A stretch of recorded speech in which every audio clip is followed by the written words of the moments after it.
मंजिल उन्हीं को मिलते हैं जिनके सपनों में जान होती है, कि मंजिल उन्हीं को मिलते हैं जिनके सपनों में जान होती है।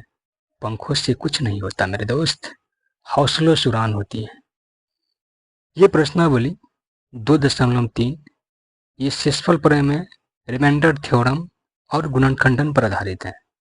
ठीक है, शेषफल प्रमेय किसे कहते हैं?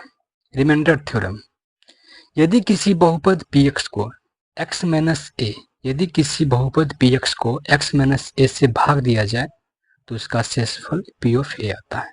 ठीक है, मतलब है भाग की लंबी प्रक्रिया को छोड़ो, x का मान निकालो और बहुपद में रख दो। हमें भाग की जो लंबी प्रक्रिया होता है हमें वो नहीं करनी है, हमें सीधा x की मान निकालनी है और बहुपद में रख देना है। हमें उससे क्या होगा? शेषफल प्राप्त हो जाएगा।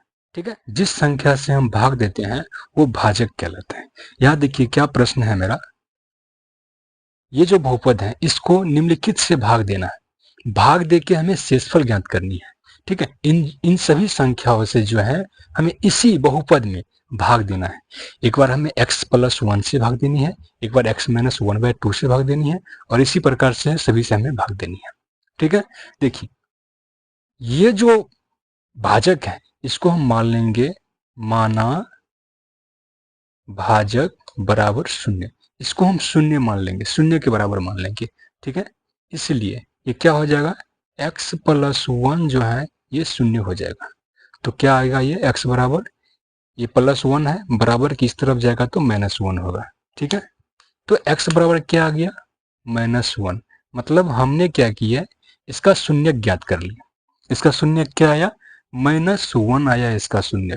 ठीक है, शून्य हमने निकाल लिए, इसी शून्य को हम क्या करेंगे, बहुपद में रख देंगे। ठीक है, इसी शून्य को क्या करेंगे, हम बहुपद में रख देंगे। हमारा बहुपद क्या है, बहुपद हमारा, चूंकि बहुपद px बराबर है हमारा x³ plus 3x² plus 3x plus 1, ये हमारा बहुपद है। x की जगह पर हम क्या रखेंगे, -1 रखेंगे। x की जगह पे हम -1 रखेंगे, जहां जहां x है वहां हम -1 रखेंगे।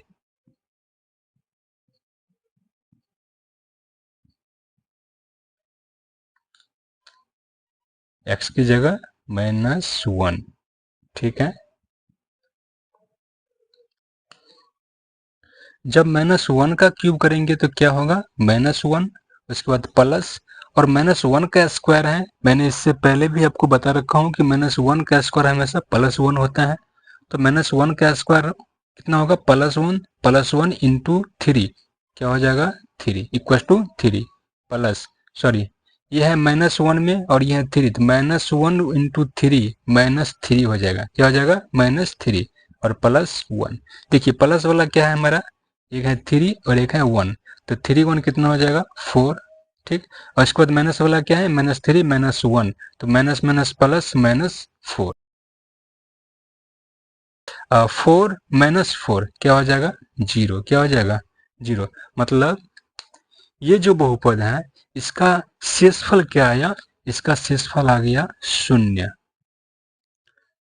मतलब क्या है, शून्यक निकालो बहुपद में डालो, शून्यक निकालो बहुपद में डालो और शेषफल पाओ। शून्यक निकालो बहुपद में डालो और शेषफल पाओ, शून्यक निकालो बहुपद में डालो और शेषफल पाओ। ठीक है,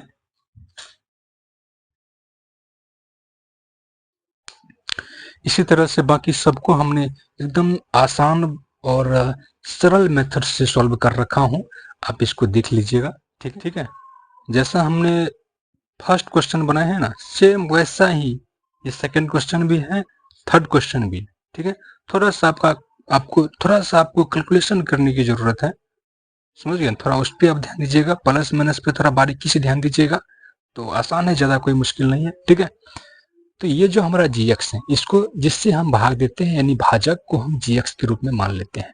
तो gx जो है हमारा, उसको हम क्या किसके रूप में मान लिए, 0 के रूप में मान लिए, मतलब भाजक को हमने 0 मान ली।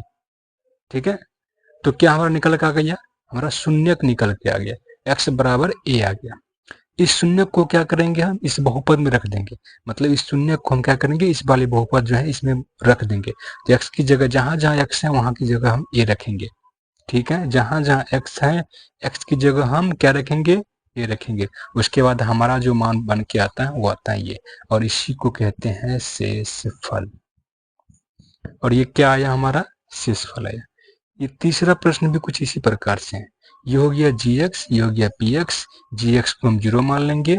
उसके बाद हमारा जो शून्य निकल के आएगा सो ये x के मान के रूप में आएगा। इस शून्य को बहुपद में रखेंगे तो हमारा क्या बन के आ जाएगा, शेषफल।